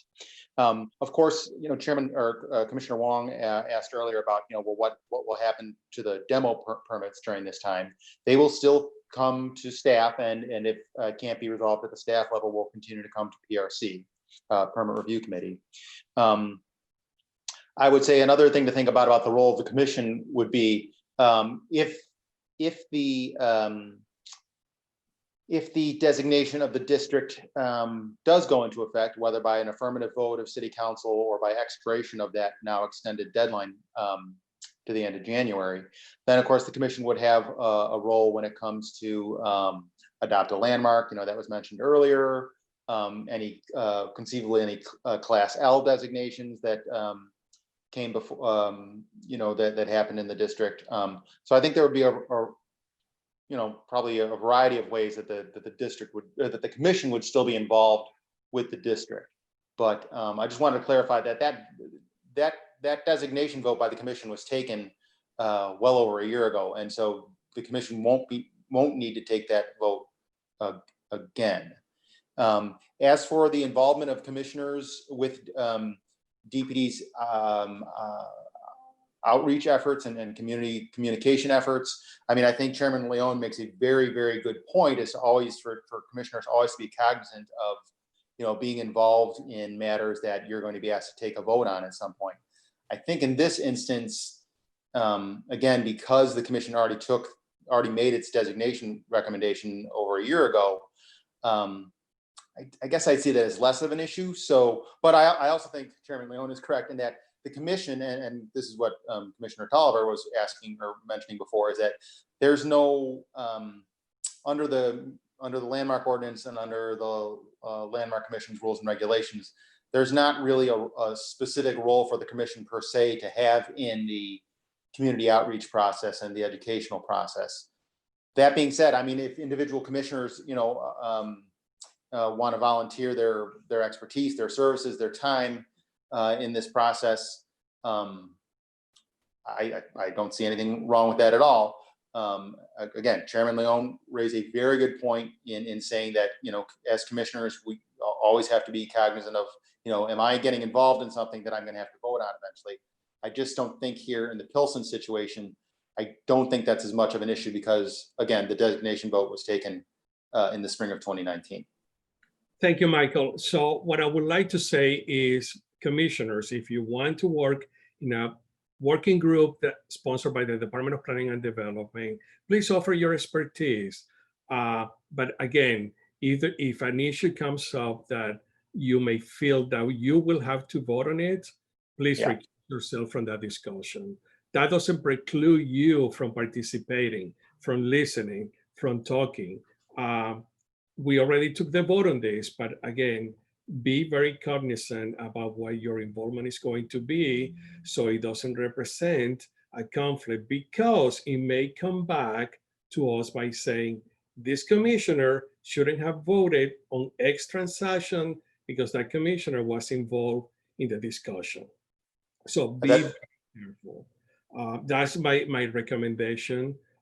As I said, I will be more than happy to offer my expertise in city planning and especially affordable housing, because that's what I do. Architects could provide that expertise as well.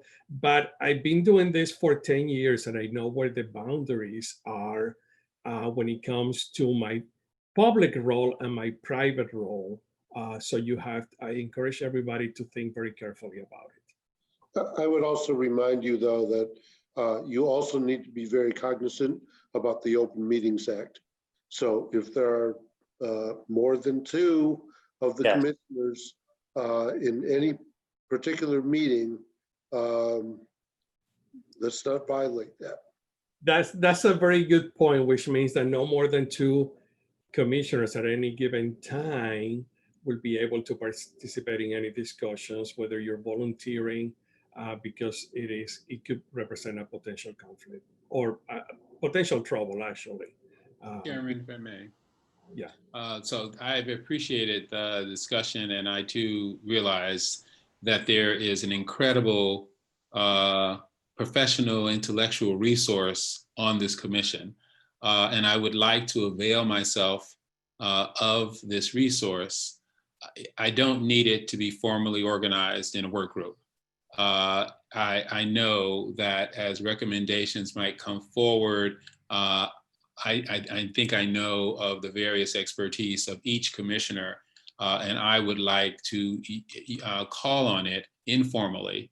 And I think as the process of these working groups becomes more public, I think there is a role for a commissioner to sit, as Commissioner Burns said, and listen to the proceedings so that you have this internal knowledge, but really not as an active participant.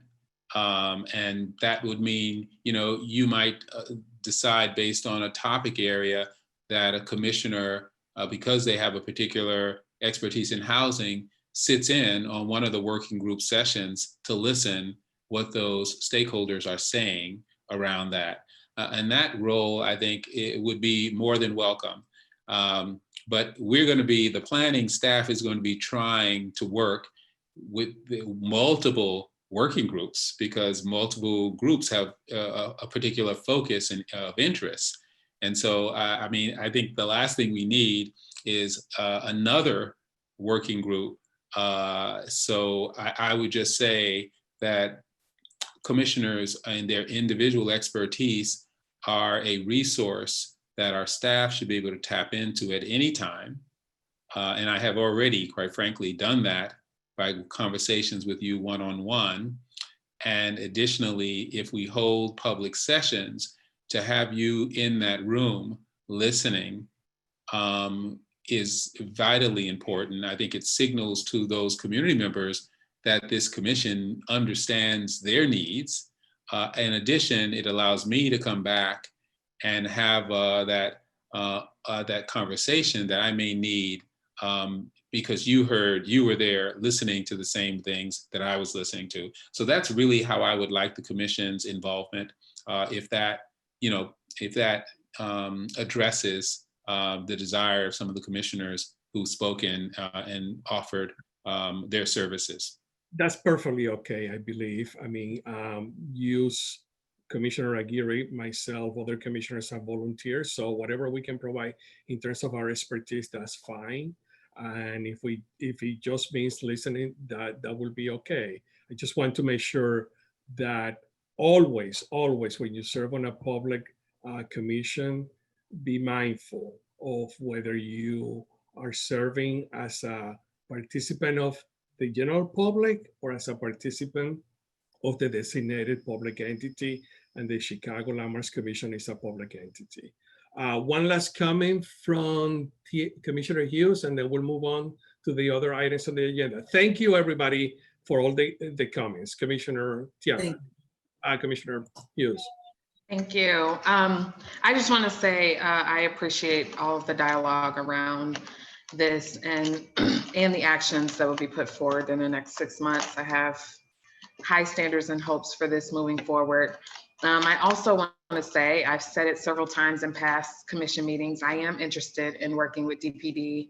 I have signed up for the mailing list, but I am interested in talking more offline with DPD and the staff and seeing where I can plug in there. Great, thank you. We will take advantage of your generosity. This is a very useful conversation. I hope that everybody understands where we stand right now. We don't need to take a vote, but thank you to the department. Thank you to all the commissioners. Thank you, aldermen. for expressing your opinions. Hopefully we'll be able to resolve this sooner rather than later. With that in mind, let's move to the second item on the agenda, the former Schlicht Brewery Thai House located at 9401 South Ewing Avenue. And Daniel Kleiber will make the presentation. And I do apologize to the property owners and to the representative from the aldermen that he has taken this long, but we'll take it on right now. Daniel. Thank you, Chairman Leon. I'm here today with a final recommendation for the landmark designation of the former Schlitz Brewery Tide House located at 9401 South Ewing Avenue. Since the last CCL meeting, DPD staff have received the signed consent to the designation from the property's owners, Laura and Mike Medina. As you will recall, brewery tide houses were buildings built around the turn of the last century that housed taverns that were directly owned and commissioned by larger breweries to sell only the alcohol produced by that brewer. In part, these tide houses were seen as more legitimate places to consume alcohol in the face of the rising opposition to it. Back in 2011, the Landmarks Commission approved a total of 9 such tide houses, including a horse stable building for landmark designation. In 2019, the tide house located at 9401 South Ewing was suggested to the Program Committee for Landmark Designation by its current owners, Mike and Laura Medina. To help orient you again, the subject building is located at the southeast corner of South Ewing Avenue and the East 94th Street in the 10th Ward and northernmost portion of the East Side community area. It is located just south of the Ewing Avenue Bridge that spans the Calumet River and just to the west of the former Iroquois Steel Facility and Lake Michigan. Similar to the other tide houses already designated, the Commission found as part of its preliminary recommendation that the building on Ewing meets 3 criteria for Chicago landmark designation, including criterion 1 for heritage. Constructed in 1907, the building represents the economic prominence of the brewing industry in the late 19th and early 20th centuries, the role of ethnic immigration to and settlement of the city, and the national debate about alcohol consumption in the late 19th century and early 20th century, the dry movement, and ultimately prohibition. The Commission also found that the building meets criterion 4 for exemplary architecture. The building is a distinct and recognizable type in Chicago's neighborhoods, typified by brewing insignia and located on a commercial street at a corner location. It exemplifies picturesque styles of architecture with its Queen Anne and Tudor Revival design, conveying a sense of legitimacy to the establishment. And it was designed by Charles Thislew, who designed several other tide houses on behalf of Schlitz in Chicago. The Commission also found that the building meets criterion 6 for its association with a theme. The building is part of a larger group of tide houses and associated buildings in Chicago that together convey important aspects of Chicago and American history, including the rise of large, vertically integrated commercial enterprises that combine production and retail sales. In addition to the landmark criteria just discussed, the Commission found that the building also meets the separate integrity criterion.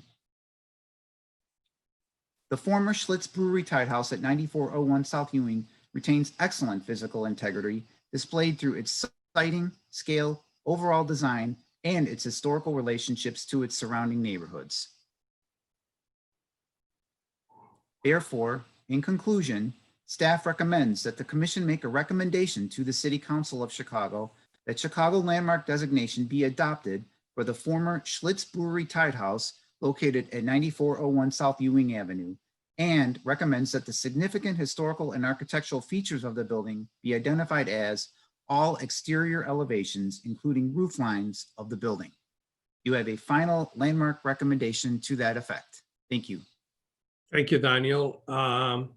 Let's call on Julio Miramontes, who is representative for the alderman. Okay, good afternoon. My name is Julio Miramontes, and I'm here to speak on behalf of 10th Ward Alderwoman Susan Selassie Garza, who is unable to be here today. I'm here to speak in favor of the landmark status designation of the Schlitz Brewery Tide House on 9401 South Ewing Avenue. First and foremost, thank you to the commission and Chairman Leon. So as you guys may know, 10th Ward, the Southeast side in general, has a rich labor history. So in addition to all of the points that were just pointed out, this building, well, the steel mill in our ward used to build much of the downtown skyline that we know today. And our area at one point employed over 50,000 workers from literally all over the world. Much of what has represented the steel mills is currently gone, and the Schlitz building is an example of a rare relic that provides us a window into a different time that has shaped the area and how it is today. This building provides food, drink, and shelter for many of the steel mill workers that did reside here in the ward, and many of those workers are still, descendants of those workers are still living here today. The owners, which are the Medina family, have shown a commitment to preserving the building, and we do believe that a landmark designation will promote tourism, additional development, and education revolving around our vibrant history, much which includes some of the labor history in Chicago. And thank you so much for your time, and that concludes my statement. Thank you, Mr. Miramontes, and thank you to the alderman for the support. Can we hear from the owners, Mike and Laura Medina?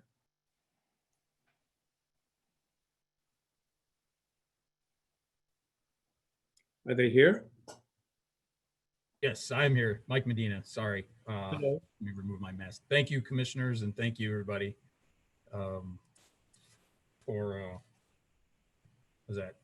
for your time today.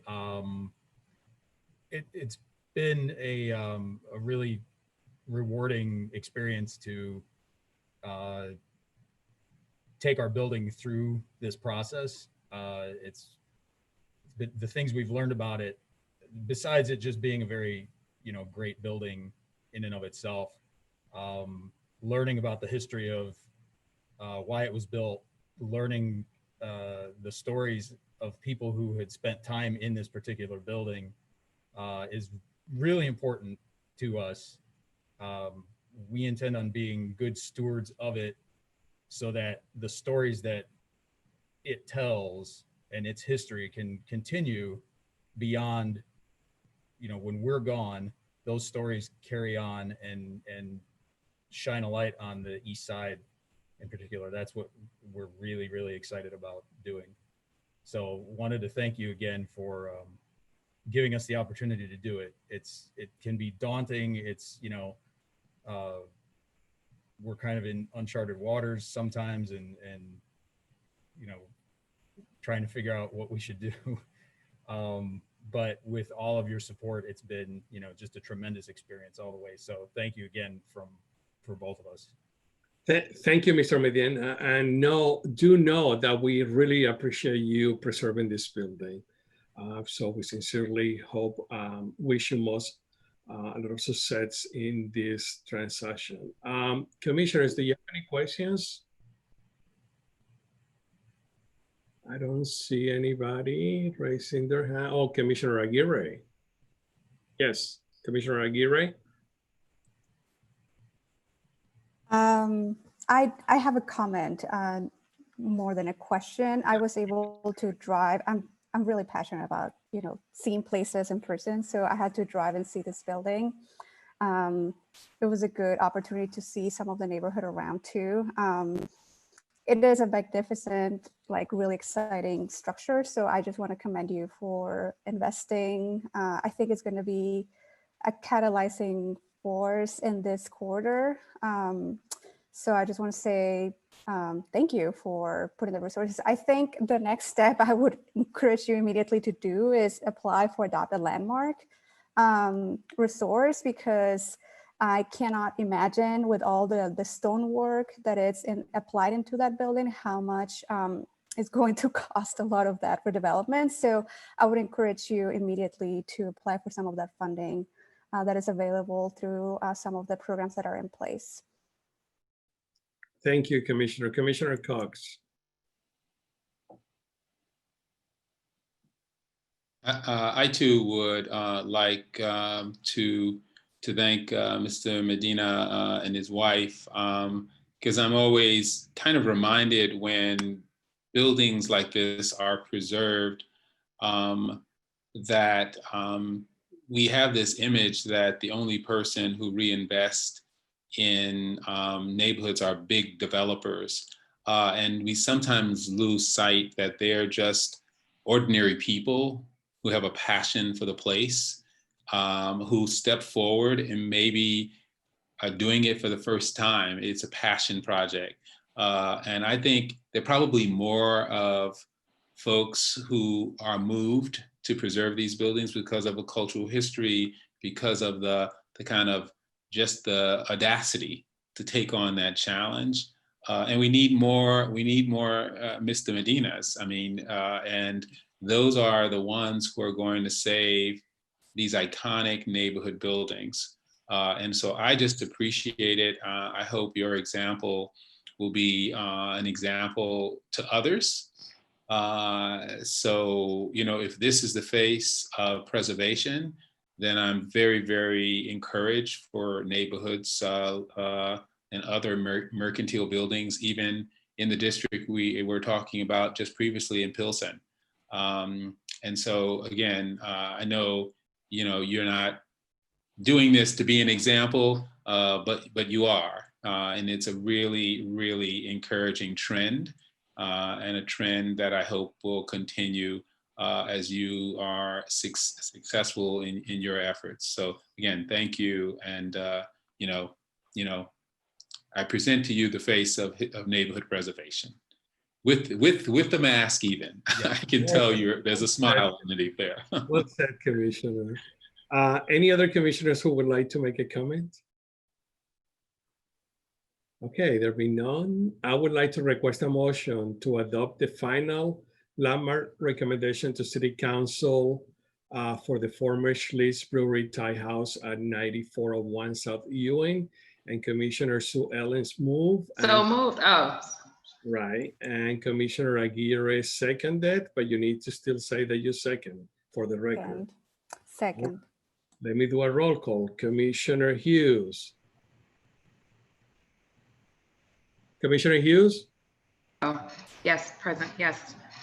Commissioner Yakovich? Yes. Commissioner Tolliver? Yes. Commissioner Cox? Yes. Commissioner Wong? Aye.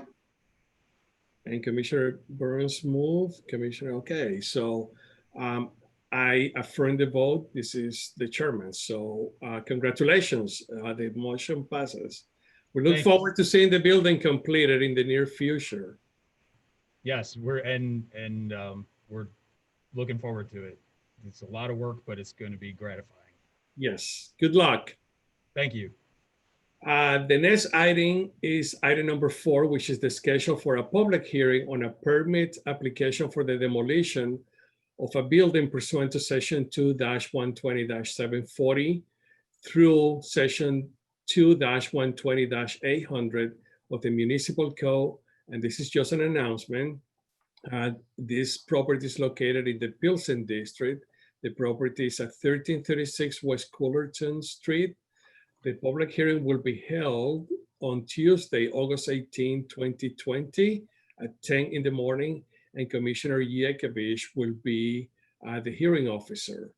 The public hearing will be held virtually, as we all know for now. Details and deadlines for participation and for viewing the public hearing are available at www.chicago.gov/CCL.